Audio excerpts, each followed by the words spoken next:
Welcome to the bird media. నేను మీ పవన్ కృష్ణమూర్తి.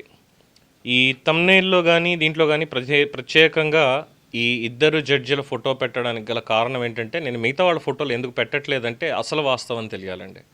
ఎందుకంటే ఇక్కడ ఫస్ట్ ఈ ఇద్దరు జడ్జిల గురించి మాట్లాడుకుందాం మనం. ఫస్ట్లో ఉన్నటువంటి వ్యక్తి మనందరికీ తెలిసినటువంటి వ్యక్తే. ఢిల్లీ దానికి సంబంధించిన కోర్టులో పనిచేసి ఆయన స్టోర్ రూమ్లో ఆయన ఉన్నటువంటి స్టోర్ రూమ్లో 15 కోట్ల దాదాపు దొంగ సొమ్ము అంతా కూడా బయటపడి కాలిపోయింది. ఆ కాలిపోయింది ఫైర్ ఇంజిన్ వాళ్ళు కానీ ఇదంతా కూడా బయటకు వచ్చింది. మహాభిశంసన ప్రక్రియ అనేది గత పార్లమెంట్ సమావేశాల్లోనే దీన్ని చేయాలని అనుకున్నారు, అవ్వలేదు. మరి ఈ పార్లమెంట్ సమావేశాలు అవుతుందా అంటే కాంగ్రెస్ పార్టీ కానీ లేదంటే ఇండి కూటమిలో ఉన్నటువంటి వాళ్ళు కానీ నో చెప్పారు. ఎందుకంటే మాకు ఇంకా దాని మీద అనుమానాలు ఉన్నాయి కాబట్టి మేము దీని మీద ఏం మాట్లాడదలుచుకోలేదు. సో అవన్నీ నివృత్తి అయిన తర్వాత ఓటింగ్ అని చెప్పి మాట్లాడేశారు, అంతా అయిపోయింది. బట్ వేరాస్ ఇంకొక జడ్జి గారు ఉన్నారు, మదురై జిల్లా జడ్జి ఎవరైతే ఉన్నారో డిస్ట్రిక్ట్ జడ్జి, కార్తీక దీపం వెలిగించుకోండి అని చెప్పి అనుమతినిచ్చి సిఏఎఫ్ వాళ్ళని కూడా ఇచ్చి పంపించి ఆ 10 మందిని పైన కొండ మీద ఇచ్చేయండి, మా కంటెంప్ట్ ఆఫ్ కోర్ట్ అవుతుంది ఇది అని చెప్తే అక్కడ ఉన్నటువంటి కలెక్టర్లు, అక్కడ ఉన్నటువంటి ఎస్పీలు, అక్కడ ఉన్నటువంటి పోలీసులు, అక్కడ ఉన్నటువంటి యంత్రాంగం అంతా కూడా మదురైలో వీళ్ళు చేసినటువంటి పని, అదిగో జడ్జి గారు సెక్యులరిజాన్ని చంపేస్తున్నాడు, ఎట్టి పరిస్థితుల్లోనూ కూడా ఆయన మీద అభిశంసన ఇవ్వాల్సిందే, ఆయన్ని తొలగించి తీరాల్సిందే. గ్రేట్, చాలా గ్రేట్. ఇది the kind of secularism in India. ఇది సెక్యులరిజం అంటే. అన్నిటినీ గౌరవించండి, అన్నీ చేయండి అని కేవలం హిందువులకు మాత్రమే చెప్పాలి. అందరూ పరమత సహనం కలిగి ఉండండి, పరస్పర గౌరవం ఇచ్చుకోండి అని హిందూ మతంలో ఉన్నటువంటి వాళ్ళకి, హిందూ ధర్మాన్ని పాటించే వాళ్ళకి, సనాతన ధర్మ ఫాలోవర్లకు మాత్రమే చెప్పుకుంటూ రావాలి. అదైతే మిగతా ఈ సెక్యులర్లు ఎవరైతే ఉన్నారో, సూడో సెక్యులర్లు ఎవరైతే ఉన్నారో వాళ్ళకి చాలా మంచిది. నేను ఇక్కడ సెక్యులర్లు అన్నవాళ్ళని అనట్లేదండి, సూడో సెక్యులర్లు అని అంటున్నాను నేను, సూడో సెక్యులర్ని. ఎందుకంటే మహానుభావుడు అబ్దుల్ కలాం గారు, అవుల్ పకీర్ జైనులాబ్దీన్ అబ్దుల్ కలాం గారు, భారత రాష్ట్రపతి, భారతరత్న, మహమ్మదీయుడు, రోజుకు 5 సార్లు నమాజ్ చేసుకునేటువంటి వ్యక్తి, ఆయన కూడా రామేశ్వరంలో చక్కగా శాస్త్రి గారి దగ్గర ఉండి చదువుకుంటూ వేదాలను నేర్చుకుంటూ అందులో ఉన్న విజ్ఞానాన్ని తీసుకొని మిసైల్ మ్యాన్ ఆఫ్ ఇండియా, భారతదేశానికి వన్నె తెచ్చాడు, భారతదేశానికి దిక్సూచి ఇచ్చాడు ఆయన. ఎంఎస్ సుబ్బలక్ష్మి గారు అంటే ఎంత అభిమానమో మహానుభావుడికి. ఆయన నిజమైనటువంటి సెక్యులర్ అంటే వీళ్ళు కాదు. ఎప్పుడో రెండో శతాబ్దం నుంచి ఉన్నటువంటి ఆచారం, కొండ మీద అక్కడ దీపాలు పెట్టాలి, దీపస్తంభం పాండ్యులు, చోళులు, తర్వాత వచ్చినటువంటి వాళ్ళందరూ కూడా దానికి సంబంధించి పెడితే మధ్యలో ఎవడో సికిందర్ షా అని చెప్పి వేరే చోట నుంచి వచ్చి దండయాత్ర చేసి ఆ గుట్ట మీద చనిపోయాడని చెప్పి అక్కడే సమాధి కట్టేసి మొత్తం అంతా అక్కడ ఆక్యుపై చేశారంటే మళ్ళీ దాని మీద కోర్టుకు వెళ్తే కోర్టు వారు ఎప్పుడు ఆల్మోస్ట్ 200-300 సంవత్సరాల క్రితమే దానికి సంబంధించినటువంటి ఫత్వాలు జారీ చేశారు. దానికి సంబంధించినటువంటి ఆర్డర్స్ బ్రిటిష్ కోర్ట్స్లో జరిగాయి. ఇన్ఫ్యాక్ట్ లండన్లో కూడా దీనికి సంబంధించి బ్రిటిష్ కోర్ట్స్లో కూడా దీనికి సంబంధించినవి ఇచ్చి అది అక్కడ ఉన్నటువంటి సుబ్రహ్మణ్యేశ్వర స్వామికి సంబంధించినటువంటి టెంపుల్, అది వాళ్ళ క్షేత్రం. అక్కడ చనిపోయారనో ఇంకోటో పెట్టినంత మాత్రాన వాళ్ళ హక్కులను అక్కడ కాదనడానికి లేదు. కార్తీక దీపాన్ని అక్కడ మాత్రం వెలిగించాల్సిందే, వాళ్ళ సాంప్రదాయాన్ని పాటించాల్సిందే అని అప్పటి నుంచి చెప్తున్నా. ఇంకా మళ్ళీ కమ్యూనల్ గొడవలు అవుతాయని, ఇంకోటి అవుతాయని ఈ సూడో సెక్యులర్స్, స్వాతంత్ర భారతంలో సూడో సెక్యులర్స్ చాలామంది ఈ సాంప్రదాయాలన్నింటినీ కూడా పక్కన పెట్టేలా చేశారు. కానీ జడ్జి గారు పాపం విశ్వనాథన్ గారు ఆయన వచ్చి, అయ్యా మీరు పెట్టండి, మరి కంటెంప్ట్ ఆఫ్ కోర్ట్ అవుతుంది ఇది అన్నప్పుడు ఆయన తీర్పిచ్చి వెళ్ళి వెలిగించండి, కార్తీక దీపం పెడితే తప్పేంటి అంటే ఆయన మీద ఇప్పుడు అభిశంసన చేయాలి స్టాలిన్ గవర్నమెంట్. ఏం చేద్దాం అనుకుంటుంది? హిందుత్వం అంటే పడదు, హిందూ ధర్మం అంటే పడదు, ఏమన్నా అంటే మూఢనమ్మకాలు అని మాట్లాడతారు. ప్రజాస్వామ్యంలో అందరినీ గౌరవించాలి అని. జయలలితకి ఏమైంది?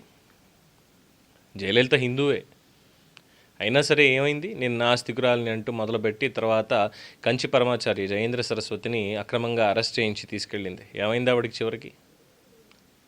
సరే, కాన్స్పిరసీ చాలామంది అంటారు ఆవిడ ముందే చంపేశారని, కొంతమంది అంటారు లేదు ఆవిడే తీసుకుని పోయింది, చివరి ఆఖరికి చేసిన పాపం ఊరికే పోతుందా అని.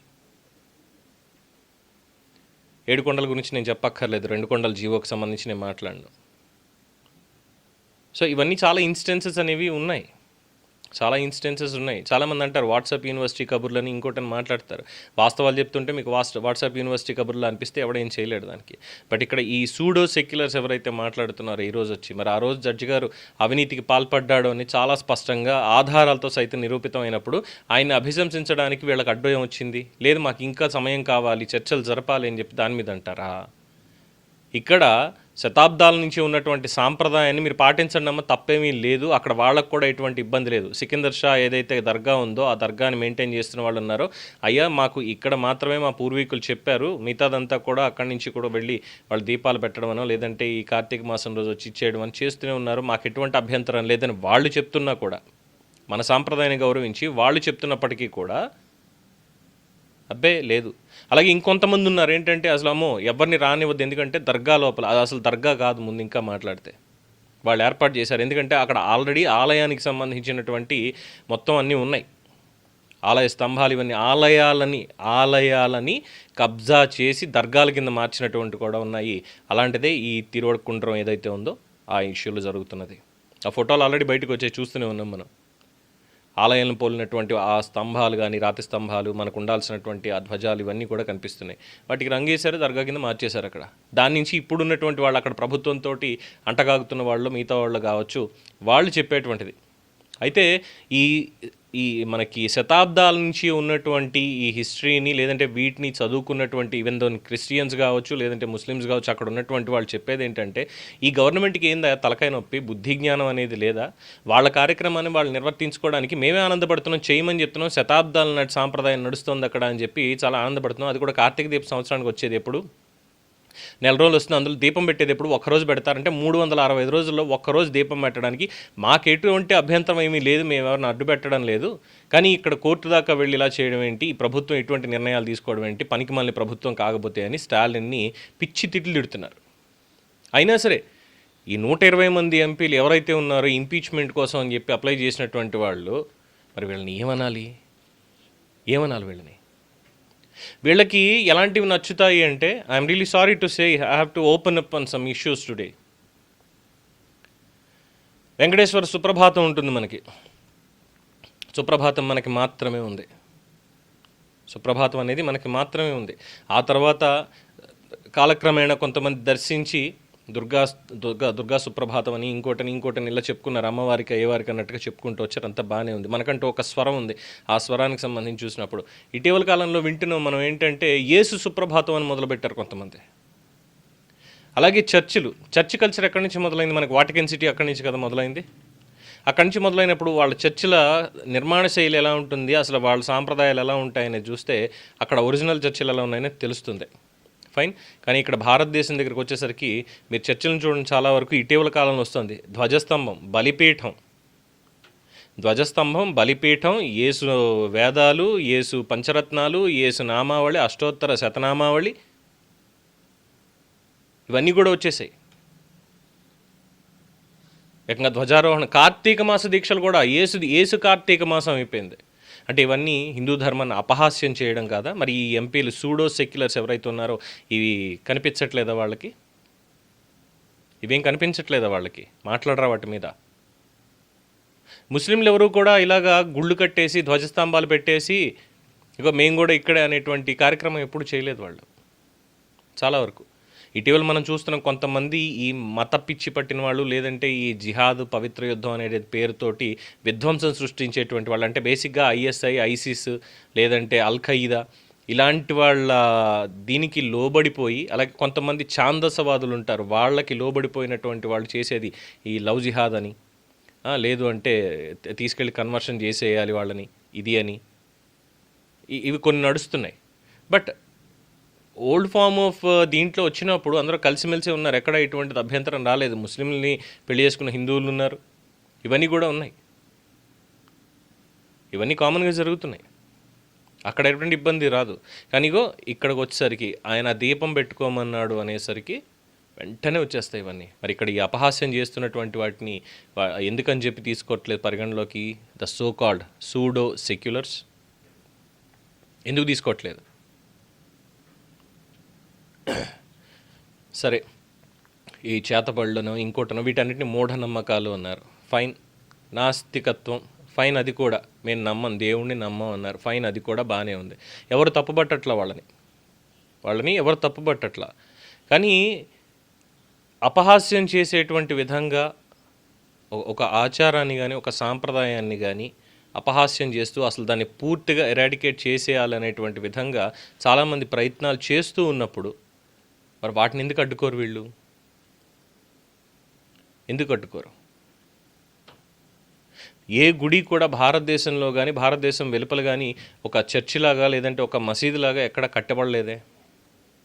ఒక ఆలయం ఎప్పుడు కట్టబడలేదు. ఎందుకంటే ఆలయానికి ఆగమ శాస్త్రం అనేది ఉంది, శిల్పశాస్త్రం అనేది ఉంది. రాయితో సైతం, ఒక రాయితో సైతం ఆ రాయి పరిమాణం ఎలా ఉండాలి, ఆలయం ఎలా ఉండాలి, ప్రాకారాలంటే ఎలా ఉండాలి, దీనికంటే ఒక శాస్త్రమే ఉంది, నిర్మాణ శైలి ఉంది, శిల్పశాస్త్రం, శిల్పకారులందరికీ వేదం అది. మరి మిగతా వాళ్ళకి అలా ఏం లేదే, మాకు ఇగో ఇక్కడ ఫలానా, మే ఇక్కడ ఇది వాళ్ళ దాన్ని బట్టి ఉంది. మరి వీటి మీద ఈ సూడో సెక్యులర్ ఎందుకు మాట్లాడరు? స్వామిమాల, అయ్యప్ప స్వామి మాల, భవానీ మాల, ఆంజనేయ స్వామి మాల, శ్రీరామ దీక్ష ఇలా తీసుకుంటాం, వెంకటేశ్వర స్వామి దీక్షని తీసుకుంటాం. యేసు మాల వచ్చేసింది,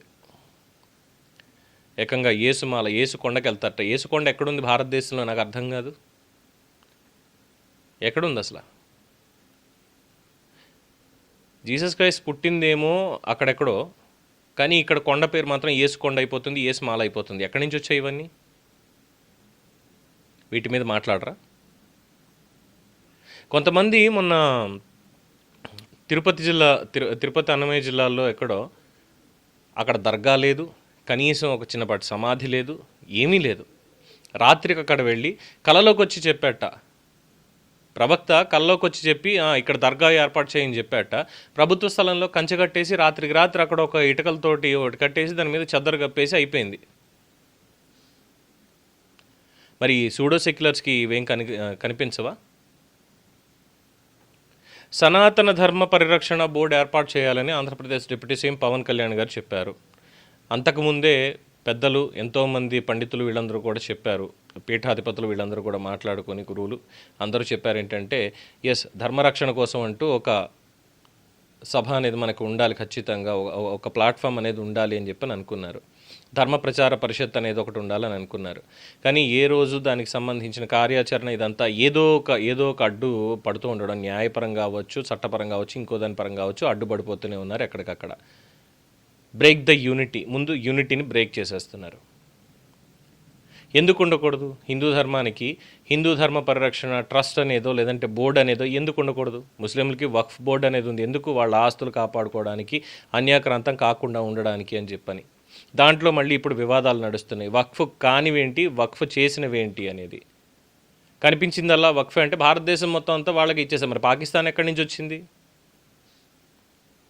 ఇక్కడ పుట్టిన వాళ్ళు, ఇక్కడ ఉన్నవాళ్ళు భారతీయులే అవుతారు తప్పితే వేరే వాళ్ళు కాదు కదా. కానీ పాకిస్తాన్కి సంబంధించినటువంటి ఆ రూల్స్ అండ్ రెగ్యులేషన్స్ ఇంకోట అవే పెట్టి ఇక్కడ ఇందులో నడిపించాలి అనేది వెనకాల నడుస్తుంది. దీనికి కాంగ్రెస్ వంత పాడుతూ వస్తుంది, ఈ ఇండి కూటమిలోనూ కొంతమంది. మరి అప్పుడు ఈ సూడో సెక్యులర్లకు దీని మీద ఏం గుర్తు రాలేదా, కనిపించలేదా? ఇలా చెప్పుకుంటూ పోతే మన టైం కూడా సరిపోదండి, చాలా ఉన్నాయి. ఏ ధర్మంలో అయినా మంచి మాత్రమే చెప్తారు. మంచి చెడు అనేది ప్రపంచంలో చీకటి వెలుగులాగే మంచి చెడు అనేది ఖచ్చితంగా ఉంది. మనుషుల్లో కూడా మంచి చెడు అనేది ఉంటుంది. దానికి కులం, మతం, ప్రాంతం ఇవేవి ఉండవు వాటికి. కానీ ఏంటంటే ఈ స్వార్థం కోసం, ఒక స్వార్థంతో వీళ్ళు చేస్తున్నటువంటి పనులు ఇవన్నీ కూడా. ఇప్పుడు చెప్పండి, ఈ సూడో సెక్యులర్లని ఏం చేయాలి? దీని మీద మీ అభిప్రాయాన్ని కామెంట్స్ రూపంలో తెలియజేయండి. చూస్తూనే ఉండండి ది బర్డ్ మీడియా.